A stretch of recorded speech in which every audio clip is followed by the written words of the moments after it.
Right now, we wanted to talk about an important topic on the animal advocacy front here in North Carolina. And we know that in the last few weeks, we've had a few more alerts from our local animal shelter here in Charlotte about how they're at max capacity. We actually just saw that alert once again today, where the shelter, Charlotte Mecklenburg Animal Care and Control, says that they have about 19 kennels that are open on the dog front, which I know that sounds like that's maybe quite a few kennels, but it's not, considering how quickly these kennels can fill up as they get folks who might be surrendering dogs, or if they have any sort of welfare cases that they have to check out. If they have to seize a bunch of dogs, those kennels can fill up quickly. So we just wanted to kind of reiterate the messaging that they have here today is that if folks are able to come and foster, adopt, even a short staycation, that would help greatly.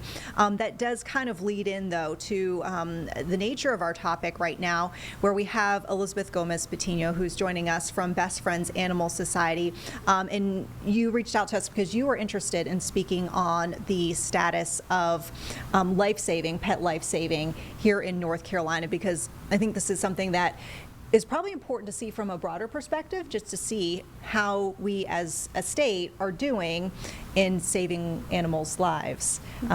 Thanks so much for joining us. No, thank you so much for inviting me. I'm very excited to be here. This is such an important topic, and just thank you, because it's all about giving a voice to the voiceless, am I right? So we can talk about a little bit national data and then North Carolina. Yeah. So Best Friends Animal Society, right, collects this data, and new data has shown that we have seen a big drop in unnecessary deaths of shelter deaths in the U.S. Okay, so this is data from the past 5 years, and this is amazing. So for 2025, we've seen around more than 4.7 million dogs and cats that entered U.S. shelters, and more than 400,000 dogs and cats, unfortunately, were killed in U.S. shelters. So this is kind of like the broader picture, the national level data. Mm-hmm. Now let's go to home and talk about North Carolina, right? So right now, about 36,900 cats and dogs need to be saved in shelters for us to be what is considered a no-kill state, right? And part of the issue in North Carolina is that we have a lot of communities that are rural, and some of these communities lack of resources. And when I talk about resources, it means like veterinarian care, pet resources, and Best Friends Animal Society is talking and coming up with a solution with local partners to change that. But we do need the community's help right now. As you mentioned, they're overcrowded, our shelters are overcrowded, so right now we do need adopters, we need fosters, we need volunteers, we need donors, we need people spreading the word in general, right? And like, people ask me, but sometimes, adoption is so, because it's a big responsibility to have a pet at home. It's almost like a child, right? Mm-hmm. And sometimes people don't have the means to adopt, but that's the thing. We can push for fostering. Fostering, you don't need the resources, because it's like you beautifully put it, it's a staycation. And just spreading the word about it. We have social media now. Just if you have a friend, a family member that is thinking of adding a pet, you can talk about these numbers and just focus on the importance of it. Yeah. I mean, and I think probably a good next point would be to define no-kill, because people might assume no-kill means like absolutely like zero, it's 100% animals coming out alive of the shelter, which isn't totally practical. We understand in some cases, like in medical cases and whatnot. So what is actually the definition of no-kill? Yes, and I should have started with the definition of no-kill. Sorry about that, because you're going to hear me say no-kill a lot during this interview. So no-kill is saving every healthy and treatable dog and cat that enter a shelter, right? Not killing that dog or cat due to lack of space. And we do understand that every shelter has their challenge. And let me put it this way, like shelter employees and shelter staff are amazing. They have such a golden heart. They literally saved lives every day. So sometimes, unfortunately, they do have cases where they have medical issues or behavioral issues that cannot be fixed. And that's why No Kill has what we called benchmark of that 90%. So that 10% does involve these dogs and cats that have medical issues and behavioral issues that cannot be fixed. So that is what is considered no kill, and we're very, very close.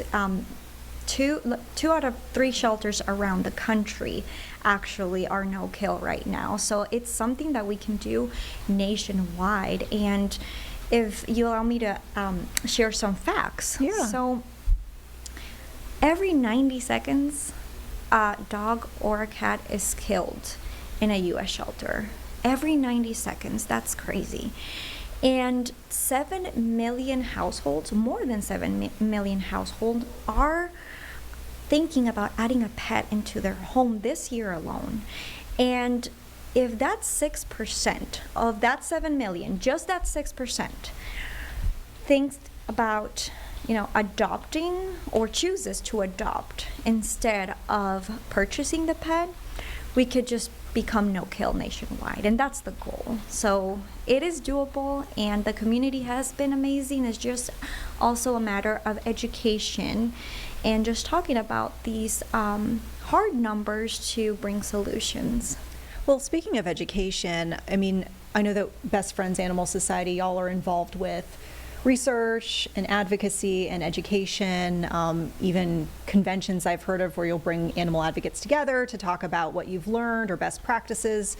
So I guess, in that vein, what can you tell folks about some of the big takeaways that y'all have learned at Best Friends about what might help?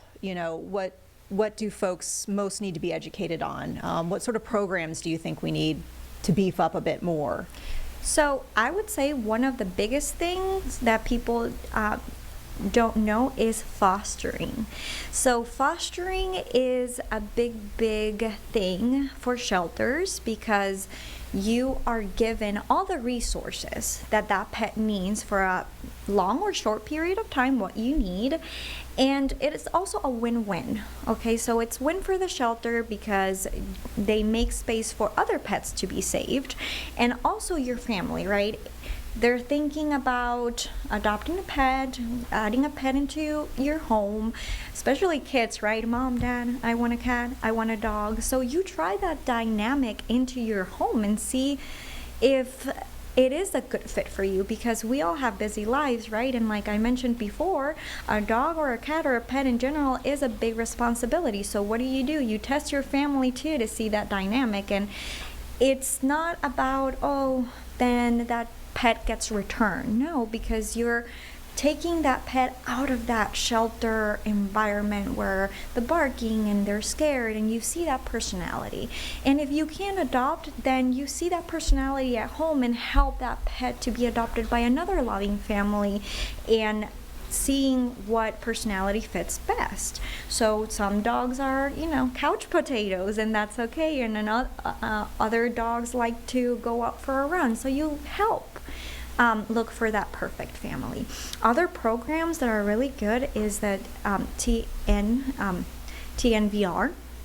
and this is for community cats, and it's trap, neuter, vaccine, and then return. So if you see a kitty outside, some people decide to take them to shelters. That's a big no-no that people don't know about. So what do? We trap those kitties, we spay or neuter them, we vaccine, and we put them in the same place because they love to live outside, but we just need to take care of them as we take care of our own pets and avoid them, reproducing and just having more litters, especially now that is kitten season. So Kitten season is from spring to fall.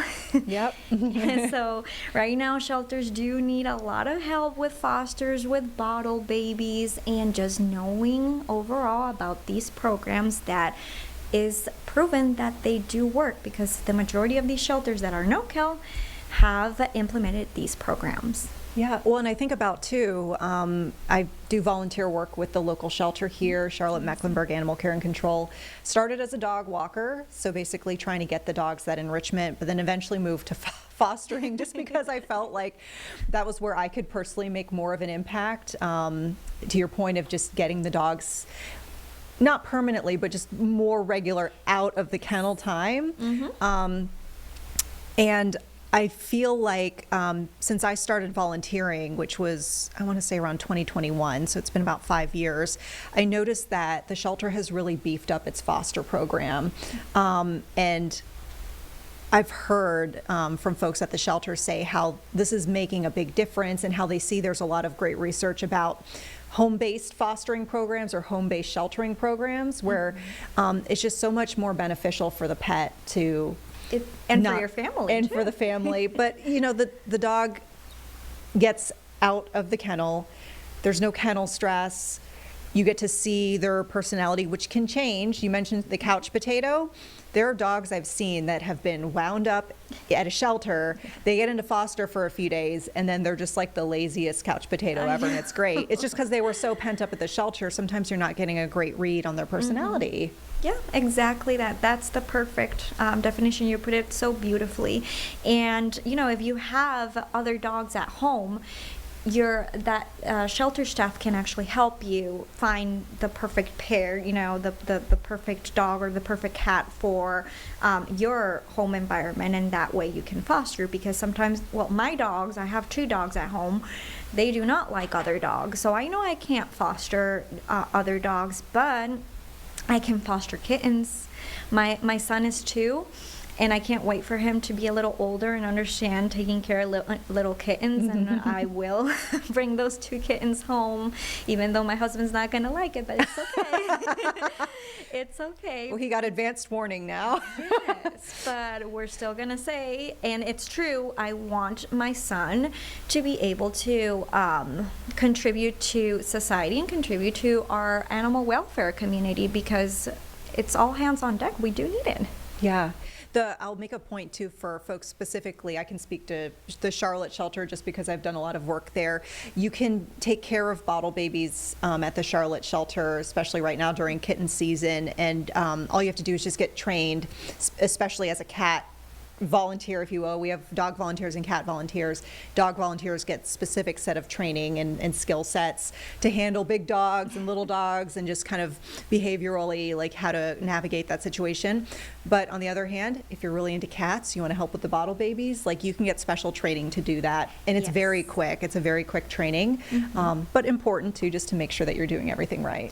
Yeah, and actually they give you all the resources too. They give you the formula, and they give you to clean up, and it's just a really good practice, and it just feels so good to be contributing to that into kitten season, because like I said, all hands on deck during this time, and not just bottle babies, but also I call them little toddler kittens.